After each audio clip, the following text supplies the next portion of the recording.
নৱেম্বৰ ৭-৮ তাৰিখে ঠিক ৬-৭ নে ৭-৮ তাৰিখে ভাৰতৰ যি বিত্তমন্ত্ৰী আছে বিত্তমন্ত্ৰী নিৰ্মলা সীতাৰামন ডাঙৰীয়ানী আমাৰ অসমলৈ আহিব আৰু সেই তাৰিখটোতে চাগে অসম চৰকাৰৰ যি আজিৰ তাৰিখত নিযুক্তি প্ৰক্ৰিয়া চলি আছে অৰ্থাৎ যিসকলৰ মানে নিযুক্তিৰ ফলাফল ঘোষণা কৰিলে তেওঁলোকক হয়তো এপইণ্টমেণ্ট দিয়াৰ পূৰ্ণ সম্ভাৱনা আছে। সম্পূৰ্ণ এইটো মোৰ ধাৰণা, হয়তো এতিয়ালৈকে কোনো আপডেট অহা নাই অসম চৰকাৰৰ ফালৰ পৰা, কিন্তু যিমান দূৰ জানো তেনেকুৱা কিবা এটা পদক্ষেপ হয়তো CM ছাৰে ল'ব পাৰে। কাৰণ কেলৈ ৭ আৰু ৮ তাৰিখে আমাৰ গুৱাহাটীলৈ ভাৰতৰ যি বিত্তমন্ত্ৰী নিৰ্মলা সীতাৰামন ডাঙৰীয়ানী আহিব। তো সেইকাৰণে এই দুটা দিন আপোনালোকে বাছি থ'ব পাৰে।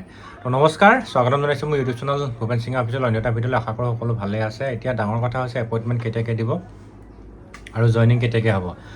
জইনিংটো কেতিয়াকৈ হয় এতিয়া ক'ব পৰা নাযায়, এইটো কোনো এজনে ক'ব নোৱাৰে, কাৰণ কেলৈ এপইণ্টমেণ্ট লেটাৰতহে লিখা থাকিব আপোনালোকৰ জইনিং কেতিয়াকৈ হ'ব। কিন্তু এপইণ্টমেণ্ট কেতিয়া দিব বুলি কোৱাৰ লগে লগে অলপ ৬-৭ তাৰিখে বা ৭-৮ তাৰিখে অলপ অনুমান এটা কৰিব পাৰি, কাৰণ কেলৈ সেই তাৰিখ দুটাত আমাৰ ভাৰতীয় বিত্তমন্ত্ৰী ডাঙৰীয়ানী আহিব। সেইকাৰণে হয়তো CM ছাৰে কিবা এটা আপডেট দিব পাৰে, আৰু তাৰ আগতে আপোনালোকে এটা আপডেট পাই যাব, চিন্তা কৰিব নালাগে। কাৰণ কেলৈ আজি প্ৰায় 4 দিনমান আগত অসমৰ তৃতীয় আৰু চতুৰ্থ বৰ্গৰ যি নিযুক্তি বৰ্ড আছে SLRC আছে তেওঁলোকৰ লগত ডিছকাছ কৰিছিলে CM ছাৰে। আপোনালোকে আপডেটটো পায়ে চাগে। তেতিয়া তেওঁলোকক খুব ক্ষিপ্ৰতাৰে তেওঁলোকক নিযুক্তি দিয়াৰ কথা কৈছে। তো মই সেইকাৰণে সেইটো দিব বুলি মই ধাৰণা কৰিব পাৰি। বাকী আপোনালোকৰ জইনিং কেতিয়াকৈ হ'ব, জইনিংটো মোৰ যিমান দূৰ সম্ভৱ যদি নৱেম্বৰত এপইণ্টমেণ্ট দিয়ে আৰু নৱেম্বৰতে চাগে আপোনালোকৰ জইনিং নহ'ব যেন পাইছোঁ। স্পেচিয়েলি আমাৰ অসম আৰক্ষীৰ কথা কওঁ, ডিচেম্বৰ মানতে চাগে হয়তো আৰম্ভ হ'ব পাৰে, হয়তো নৱেম্বৰতো হ'ব পাৰে, কোনো ডাঙৰ কথা নহয়, কিন্তু ডিচেম্বৰলৈ আশা কৰিব পাৰি বেছিভাগ। তো ডিচেম্বৰ যদি আপোনালোকৰ আৰম্ভ হৈ যায় আপোনালোকৰ আৰু ছমাহৰ কাৰণে জইনিং যেতিয়া কৰিব, ছমাহৰ কাৰণে আপোনালোকে আৰু ঘূৰি আহিব নোৱাৰে, আৰু সেই ছমাহৰ দিন তাৰপিছত মিড টাৰ্ম হ'ব, মিড টাৰ্মৰ পিছতে আপোনালোকৰ আকৌ ট্ৰেইনিং হ'ব। সেই ছমাহৰ কাৰণে আপোনালোকে ফুল প্ৰিপেৰেশ্যনত যাব, আৰু কি নিব লাগিব নালাগিব মই অলৰেডি এটা ভিডিঅ' দিয়া আছিলে APF সকলৰ ওপৰত, আপোনালোকে সেইটো ভিডিঅ' চাব, মই ডিছক্ৰিপশ্যনত দিয়া থাকিব। কি নিব লাগে নালাগে মই ধুনীয়াকৈ ডিটেইলছমেণ্ট দিয়া আছে। তাৰ উপৰিও কিছুমান বস্তু প্ৰয়োজনীয়, সেই বস্তুখিনি এতিয়া মই এইটো দেখিছে নহয়, মই আপোনালোকক বুজাই দিম ইয়াত কি ইম্পৰ্টেণ্ট বস্তু, একদম সৰু সৰু কিছুমান বস্তু, সেইকেইটা বস্তু আপোনালোকে নিবলৈ নাপাহৰিব। বাকী যিখিনি অসম আৰক্ষী commando SI ABUB driver constable চব একে হ'ব, কোনো কথা নাই। খালি ট্ৰেইনিং চেণ্টাৰ ক'ত কেনেকৈ হয় কি হয় ক'ব পৰা নাযায়, কিন্তু মই ট্ৰেইনিং চেণ্টাৰৰ ওপৰত এটা ভিডিঅ' দিছিলোঁ, ডিছক্ৰিপশ্যনত দিয়া থাকিব, সেইটো আপুনি ভিজিট কৰিব পাৰিব। ড্ৰাইভাৰসকলৰ ট্ৰেইনিং ছমাহে হয়, কাৰণ কি তেওঁলোকৰ আকৌ এক্সট্ৰা ট্ৰেইনিং এটা থাকে, এইটো হ'ল দেৰগাঁৱৰ তেওঁলোকৰ লাচিত বৰফুকন পুলিচ একাডেমীত তেওঁলোকৰ আকৌ ট্ৰেইনিং হয়। ঠিক তেনেকৈ APR সকলৰ 4 মাহ 5 মাহ ট্ৰেইনিং হ'ব, তেওঁলোকৰ আকৌ এক্সট্ৰা ট্ৰেইনিং থাকে, নিজৰ ট্ৰেইনিং চেণ্টাৰ আছে জালুকবাৰীত, তাত ট্ৰেইনিং চেণ্টাৰ হ'ব।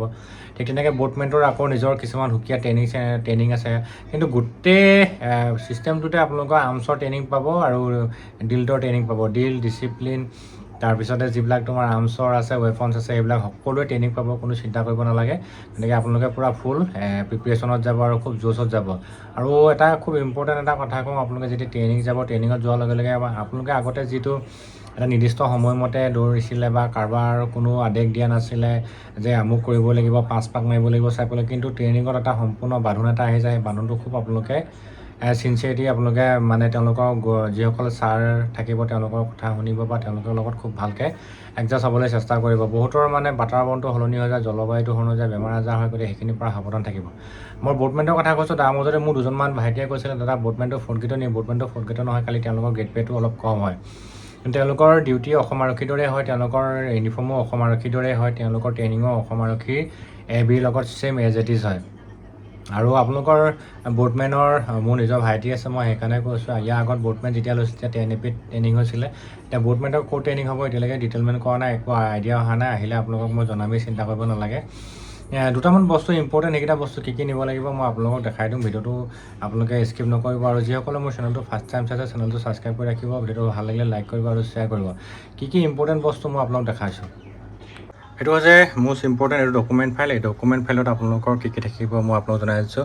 ডকুমেণ্ট ফাইলটো আপোনালোকে ৰেডি কৰিব, তাৰপিছত আপোনালোকে ফাৰ্ষ্ট থাকিব আপোনাৰ জইনিং ৰিপৰ্টটো। জইনিং ৰিপৰ্টটো মই ভিডিঅ' দিয়া আছে, আপোনালোকে ডিছক্ৰিপশ্যনত গৈ পিনি ভিজিট কৰিব, তাতে পাব জইনিং ৰিপৰ্টটো কেনেকৈ লিখিব লাগে, গোটেইকেইটা বিভাগৰ কাৰণে মই লিখিছোঁ। তাৰপিছত আহিব আপোনালোকে এডুকেশ্যন কোৱালিফিকেশ্যন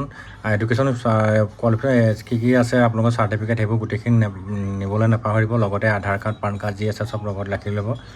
3 নম্বৰতে থাকিব আপোনালোকৰ এক্সট্ৰা চাৰ্টিফিকেট ডিপ্ল'মা। এক্সট্ৰা ডিপ্ল'মাত আপোনালোকৰ কি কি প্ৰয়োজন হয় সেইখিনি লৈ আছে বা যিখিনি আছে আপোনালোকে চাৰ্টিফিকেট ডিপ্ল'মা চব লৈ ল'ব। যদিহে আপোনালোকৰ খেলৰ কিবা যদি চাৰ্টিফিকেট আছে সেইখিনিও নিবলৈ নাপাহৰিব। তাৰপিছতে আপোনালোকে 4 নম্বৰত বেংক ডিটেইলছটো লগত লৈ ল'ব। এইটো ইম্পৰ্টেণ্ট, মই অলৰেডি কৈছোঁ যে আপোনালোকৰ SBI বেংকৰ লাগিব আৰু গোটেই ডিটেইলছমেণ্টটো লৈ যাব। তাৰ 5 নম্বৰতে থাকিলে আপোনালোকৰ পাছপোৰ্ট চাইজ ফটো লৈ যাব 5টা। এইটো খুব ইম্পৰ্টেণ্ট হয়, এইটো নাপাহৰিব। তাৰপিছতে 6 নম্বৰ ব্লাড গ্ৰুপটো আপোনালোক বেছিকেলি আই কাৰ্ডৰ কাৰণে প্ৰয়োজন হ'ব, যিহেতু আপোনালোকে চাকৰি যোগদান কৰাৰ লগে লগে আই কাৰ্ড লাগিব। আই কাৰ্ডৰ কাৰণে ব্লাড গ্ৰুপটো লাগিব, এইটো এটা মষ্ট ইম্পৰ্টেণ্ট। পিছত আপোনালোকে বনালে বহুত কষ্ট হ'ব। বাকী আপোনালোকে প্ৰত্যেকৰে এটা জেৰক্স কপি নিবলৈ নাপাহৰিব। এইখিনি হ'ল এই 7টা আপোনালোকে মেইন পইণ্ট আপোনালোকে নিবলৈ নাপাহৰিব। এইটো মষ্ট ইম্পৰ্টেণ্ট বস্তু হয়। আপোনালোকক মই ধুনীয়াকৈ দেখালোঁ আৰু আশা কৰোঁ আজি ভিডিঅ'টো খুব ইনফৰ্মেটিভ হ'ল। ভাল লাগিলে লাইক এটা কৰিব ভিডিঅ'টো আৰু সকলো সুবিধাকৈ শ্বেয়াৰ কৰি দিব। ধন্যবাদ।